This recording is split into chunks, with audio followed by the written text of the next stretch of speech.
Assalamualaikum warahmatullahi wabarakatuh. Pun sampurasun rampes. Kumaha barudak daramat? Alhamdulillah urang tiasa patepang deui dina pangajaran Basa Sunda kelas 7. Mudah-mudahan sadayana aya dina ginulur karahayuan ginajar kawilujengan. Dinten ayeuna urang pedar materi salajengna nyaeta iklan layanan masyarakat. Nyaeta materi nu aya dina KD 3.6 pangajaran Basa Sunda kelas 7. Barudak, hayu urang titenan heula tujuan pangajaran dinten ayeuna. Di akhir pangajaran diharapkeun siswa bisa nitenan iklan layanan masyarakat kalawan teliti. 2.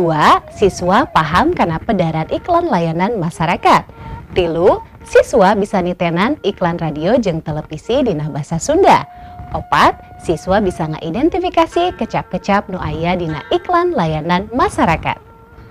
Barudak, saha anu pernah ninggalan iklan layanan masyarakat mangrupa wangun tinulis, biasana aya dina koran, majalah, atawa baligo. Atanapi hidup pernah ngadangu iklan wangun audio, atanapi dina radio. Pami pernah ninggal atanapi ngadangu iklan layanan masyarakat, tangtu urang tos apal. Naon atuh iklan layanan masyarakat teh? Muhun, leres pisan. Iklan layanan masyarakat teh biasana aya nu eusina mangrupa wawaran atawa ngabejaan. Aya oge eusina ngajak jeung ngingetan. Ari wawaran teh naon nya? Wawaran teh nyaeta pengumuman anu miboga tujuan pikeun ngabejaan atawa nandeskeun hiji hal anu perlu dipikanyaho, perlu dipigawe atawa teu meunang dipigawe ku masyarakat.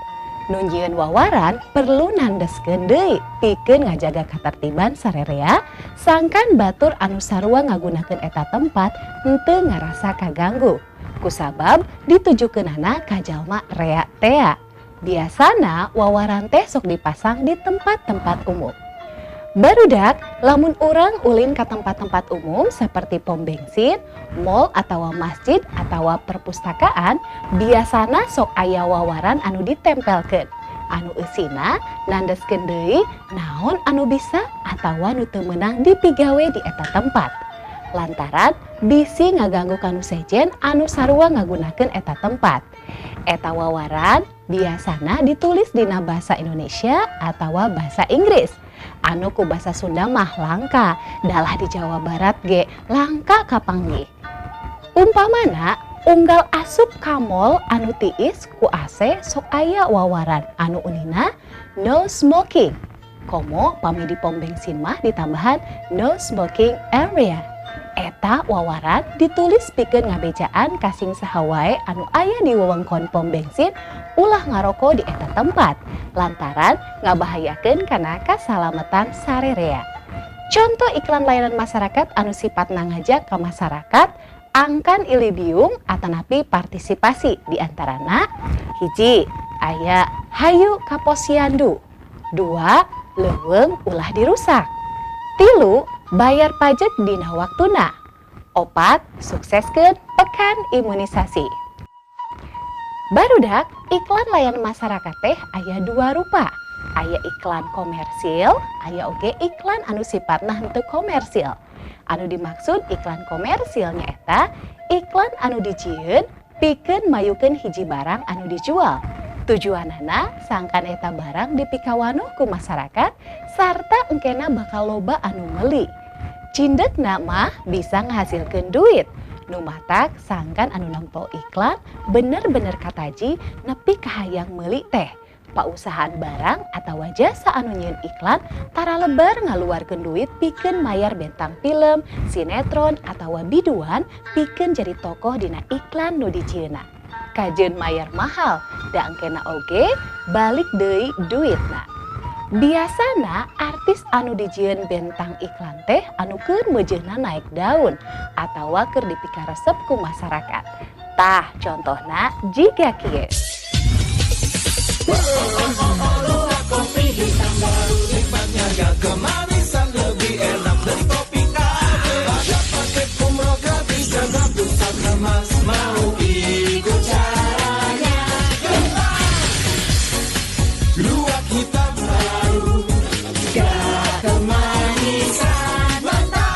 Beli satu, gratis satu. Luwak hitam baru, nggak kemanisan, mantap. Barudak, tah ayeuna urang peder iklan layanan masyarakat kaasup iklan non-komersil. Lantaran ieu mah lain pikeun ngajual barang, tapi pikeun gingetan masyarakat ngeunaan hiji hal. Ngajak masyarakat pikeun migawe hiji hal anu positif sarta gede gunana keur masyarakat atawa nyarang milampah pigawean anu negatif sarta ngarugikeun ka diri pribadina jeung masyarakat.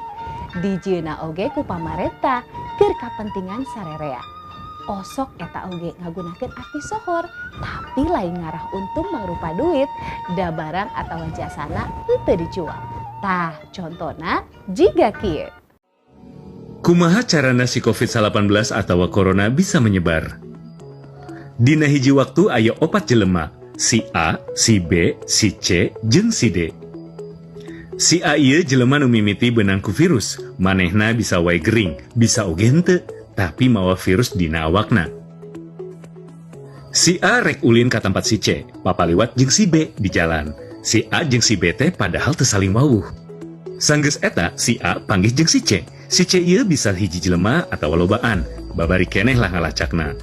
Kunaon bisa kitu? Kusabab lamun si C gering, urang bisa langsung ngecek si C ieu teh karak papanggih jeung saha wae, terus bisa langsung kanyahoan asalna ti si A.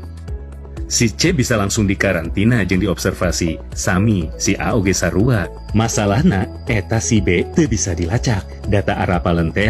Sok sabaraha urang nu paliwat jeung si A, si B oge tak apal yen manehna teh katularan ti si A. Aya deui si D anu nuju ulin. Si D teh bisa wae panggih jeung si B. Tah, si D ieu teh berpotensi jadi si B anu anyar. B2, jelema anu tak apal yen manehna teh paliwat jeung anu beunang corona. Tah, si D ieu teh bisa wae urang.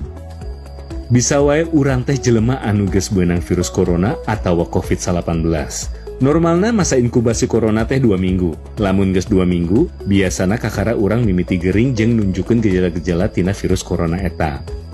Kusabab eta, urang kudu ngajaga jarak atawa cicing di imah we heula. Ameh urang teu jadi perantara eta virus.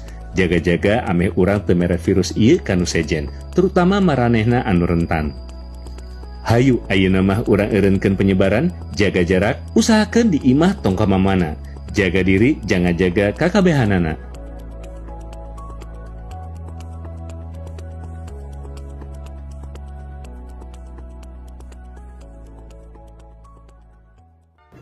Barudak aya 3 wangun iklan anu biasa sumebar di masyarakat.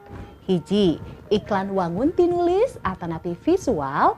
2, iklan wangun audio atanapi kakuping wungkul.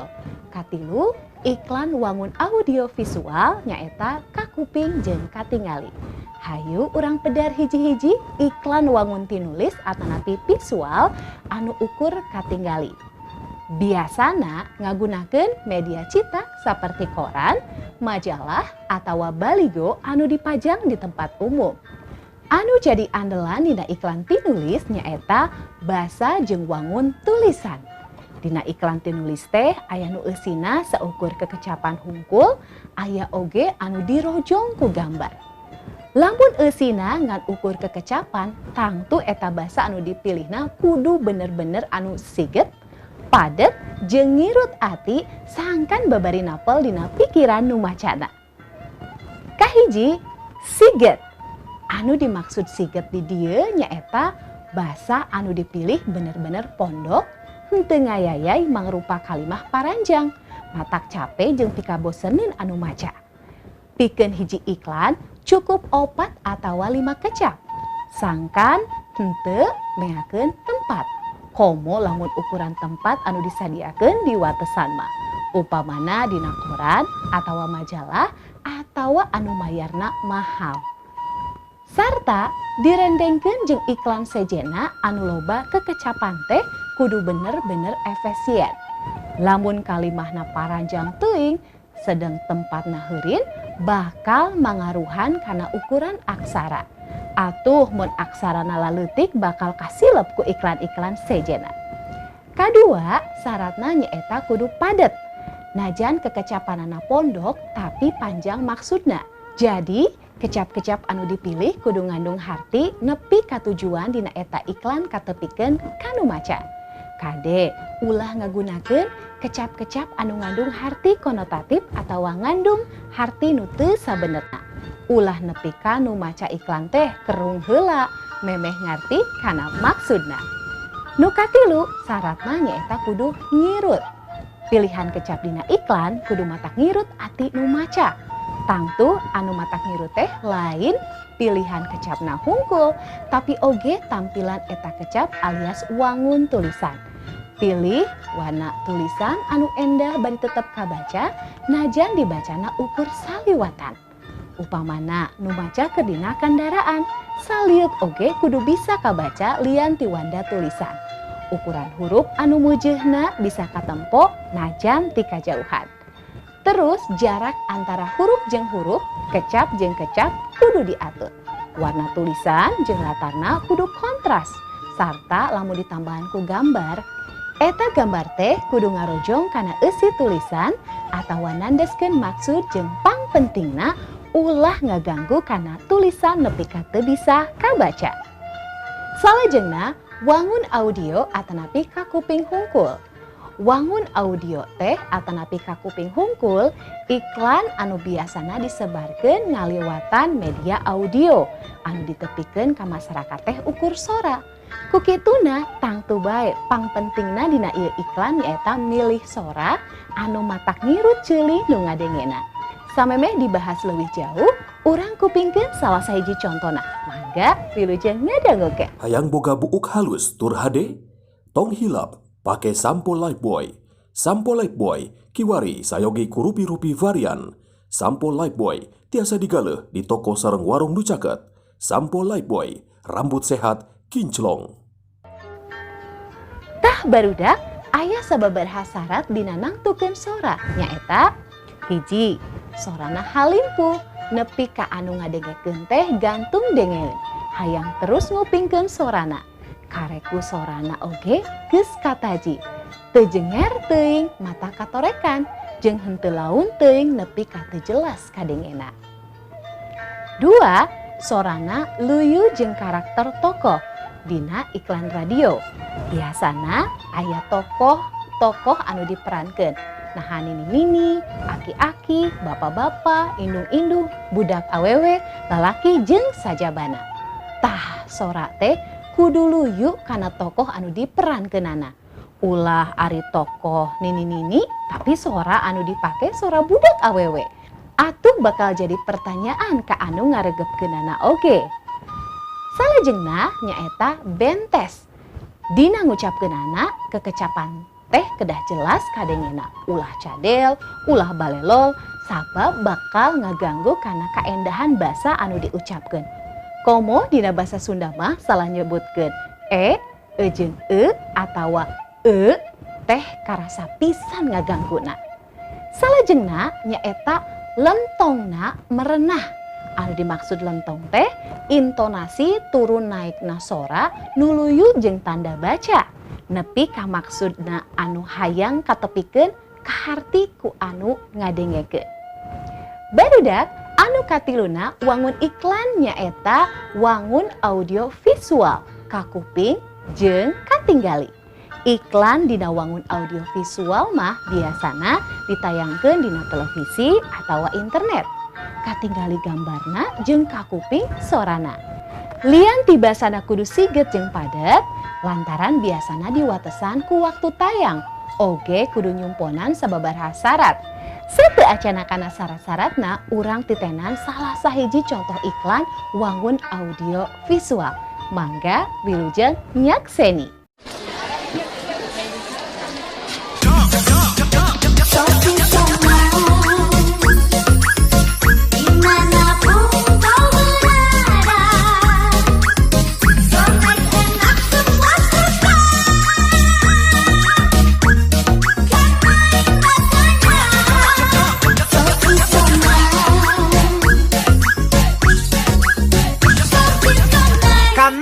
Rasanya. Tah kumaha barudak kagambar ayeuna mah kuy urang pedar Naon wae syarat nu kudu dicumponan dina iklan wangun audio visual. Di antarana hiji, milih jalma anu merankeun tokoh dina iklan sakumaha anu geus disebutkeun samemehna. Biasana anu di audio visual mah di kalangan artis, tangtu bae aya sabaraha tinimbangan. Di antarana kahiji, lantaran rupana geus dipikawadoh ku masyarakat. Kadua, artis mah tangtu boga penggemar anu dipiharep nurutan kana sagala anu dipilampah ku eta tokoh. Sarta nurutan kana sagala anu dipilampah ku eta tokoh sarta nurutan kana omonganana. Katiluna, artis geus biasa aksi hareupeun kamera, jadi moal matak hese deui ngarahkeun atawa ekspresina oge moal kaku, bakal pikaresepeun nu lalajo. Kadua, gambar-gambar visualna anu matak ngirut kana ati nu nongton. Pakaian nu dipake ku bentang iklanna ti mimiti baju, calana, sapatu, kantong, aksesoris atawa perhiasan nepi ka model rambutna oge kudu bener-bener diperhatikeun. Ulah sagawaya, pang-pang nama lian ti matak ngirut teh oge ngarojong kana eusi atawa maksud iklan anu ditepikeunna. Tilu, musik anu jadi latarna oge kudu anu ngeunah ka kupingna. Kapan loba iklan anu laguna jadi kacapangan lantaran ngeunaheun kana ceurik sarta babari napel dina pikiran. Nepi ka anu nonton teh langsung apal bisa milu ngahaleua. Kaopat, latar tempat ieu oge teu eleh pentingna. Lantaran latar tempat kudu ngarojong kana eusi atawa maksud iklan. Lamun dina iklan nyaritakeun hiji kulawarga, aya alusna lamun latar tempatna di hiji imah. Tah kitu barudak pederan perkawis iklan layanan masyarakat. Kumaha tos tiasa kapahami? Tah pancen ayeuna hidup jieun iklan wangun tinulis pake bahasa anu siget, padet tur ngirut ati anu macana. Iklanna mangrupakeun iklan layanan masyarakat anu non komersil. Kangge contohna hidup bisa maluruh dina internet. Digambar dina kertas HPS, dihias ngarah warna-warni. Barudak teu karos tos aya dina panghujung waktos. Hatur nuhun kana perhatosanana, tepang deui dina waktos pangajaran salajengna. Wassalamualaikum warahmatullahi wabarakatuh.